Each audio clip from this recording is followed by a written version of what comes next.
and Societies, and a double minor in Middle Eastern Studies and French. Jared will be graduating summa cum laude with honors in international studies and his thesis published. Please join me in welcoming Jared to the stage.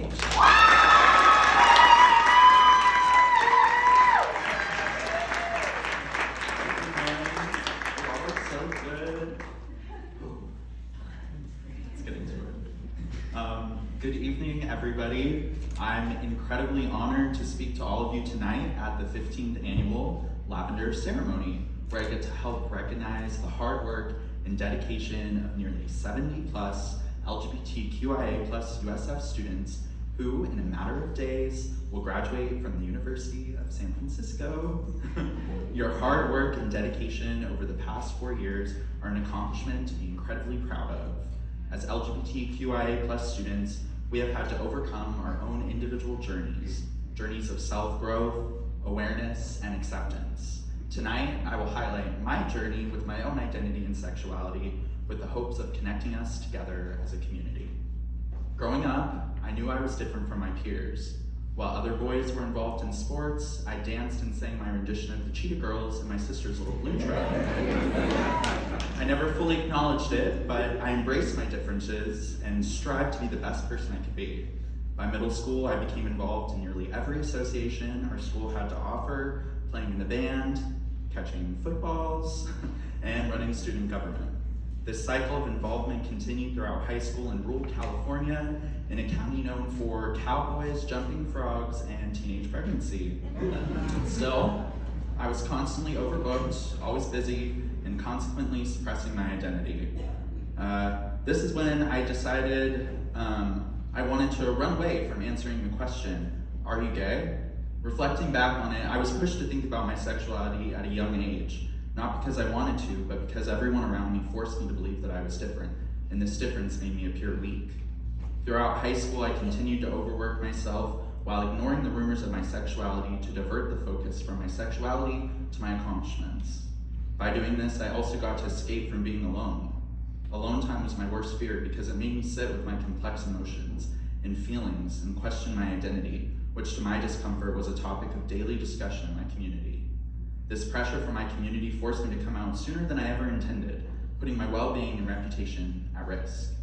I remember the first person I ever came out to, my best friend at the time during freshman year PE, shaking, holding a tennis racket. I told her, I'm gay. Her response, Jared, I know. My reaction was, wow, okay, that's anticlimactic. The feelings of anxiety and fear I had come to terms with disappeared when I expressed who I truly was in that instant. From then on, I was finally open about my sexuality at school, but that couldn't be said at home. I was horrified to come out to my family, particularly my parents. Everything I had done up to this point in my life was to impress my parents and show them that I was the most well-rounded student, even participating in sports, following my dad's legacy in football and track. I wanted them to be proud of me so that one day, when I got the courage to say who I truly was, they wouldn't feel disappointed in me, because how could they be disappointed in their all-star son? My coming out to my parents did not go as I planned. I left for theater rehearsal, and left my math notebook open on the counter. When my mom was cleaning the counter, she happened to see a love note I had written for the boy playing Pinocchio in the school musical. In case you were wondering, I was Jiminy Cricket. What followed was panic calls from my mom questioning my sexuality, although quickly my mom realized that this is who I was all along. Like every mother, my mom wanted to protect me from my community, as she feared that my coming out in a small-minded town would put me at significant risk. She also wanted to keep this part of me hidden from my dad, again to protect both of us. So for years, I had secret boyfriends, and while everyone at school and my mom knew of my sexuality, my dad was unaware, or so I thought. That was until my junior year. By my junior year, I was frustrated that my dad, one of the pillars of my life, did not know this part about me. In the winter of 2017, I reached a point where I couldn't suppress who I was to my dad anymore. So I did what any teenager would do. I text my dad. Hey Dad, I'm gay. And he responded promptly, yeah, I know. All this anticipation for him to say he knew all along, it was pretty anticlimactic, again, thank God. I finished high school and was finally out to everyone in my life, free, liberated, and ready to move to San Francisco. It was not until I began attending USF in the fall of 2019 that I finally allowed my true self to blossom into the person I had always dreamed of becoming. Stepping into my true identity allowed me to truly develop my authenticity, and finally, for the first time in my life, I felt at home in San Francisco. And the University of San Francisco provided me with the acceptance I needed, which inevitably allowed me to succeed. In my time at USF, I have achieved and accomplished more as my true self than ever before, and I stepped into classrooms not afraid to express myself, but rather proud to finally be accepted for who I always was. As a first-generation college student, college in general was overwhelming, and I faced many academic, mental, and emotional struggles.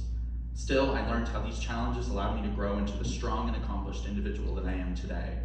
Studying abroad for the entirety of my junior year in Tunisia, Italy, and France, I found myself and my passion as an outwardly open queer man, which was liberating and life-changing.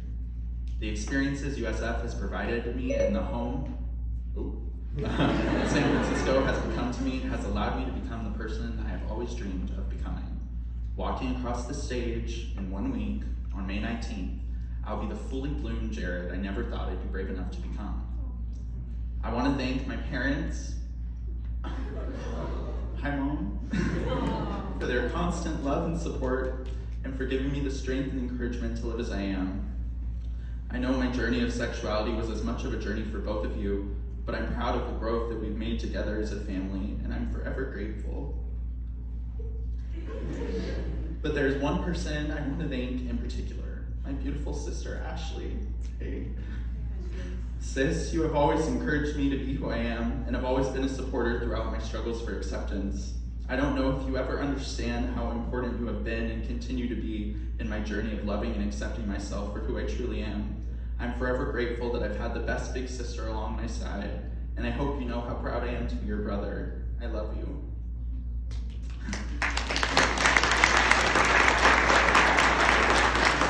Additionally, I'd like to thank my best friends who came tonight, Arnett, Marissa, and Jake. Hi guys. Thanks for being here tonight, always showing up for me, keeping me in check, which I know is a lot, and making my senior year my best year yet. I really appreciate it, and I can't wait for eras. Yeah, gotta throw Taylor in there.